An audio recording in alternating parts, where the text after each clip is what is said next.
जब भी जो भी मुख्यमंत्री बनते थे और मुझे मिलते थे तो बार बार इसकी मांग सब जगह से होती थी।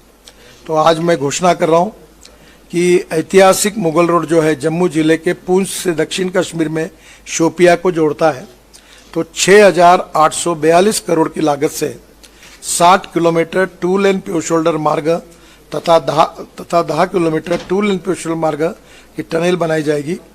1900 करोड़ की लागत से 60 किलोमीटर के मार्ग का डीपीआर अगस्त 2023 में बन जाएगा। पीर की गली में करीब 5,000 करोड़ की लागत से 10 किलोमीटर 2 लेन प्योर शोल्डर टनल का डीपीआर अक्टूबर 2023 में बन जाएगा। और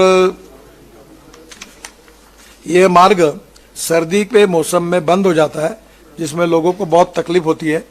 अब इस मार्ग में 69 ये जो हिमस्खलन है स्थान आते पीर की गली में टनल बनाकर इसे बाईपास कर दिया जाएगा। यहाँ स्नो प्रोटेक्शन के लिए स्नो गैलरी बनाकर मार्ग परिवर्तित किया जाएगा।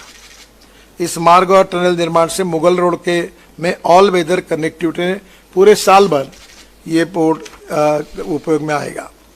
जो जम्मू कश्मीर में हम रोपवे बना रहे हैं उसमें जम्मू के शिवखेड़ी में 170 करोड़ की लागत से 2 किलो रोपवे का टेंडर हो गया है। मई 2023 तक यह काम अवार्ड हो जाएगा। श्रीनगर के शंकराचार्य मंदिर में 60 करोड़ की लागत से 1 किलोमीटर रोपवे का टेंडर जुलाई 2023 में हो जाएगा। बालटाल से अमरनाथ पवित्र गुफा तक 750 करोड़ की लागत से 9 किलोमीटर रोपवे का टेंडर नवंबर 2023 में हो जाएगा। पहलगांव बैसारन पर्यटन क्षेत्र में 125 करोड़ की लागत से 2 किलोमीटर की फिजिबिलिटी चल रही है, रोपवे का टेंडर नवंबर 2023 में हो जाएगा। नासरी टनल से सनासर तक 200 करोड़ की लागत से 3 किलोमीटर का फिजिबिलिटी चल रही है, रोपवे का टेंडर नवंबर 2023 में हो जाएगा।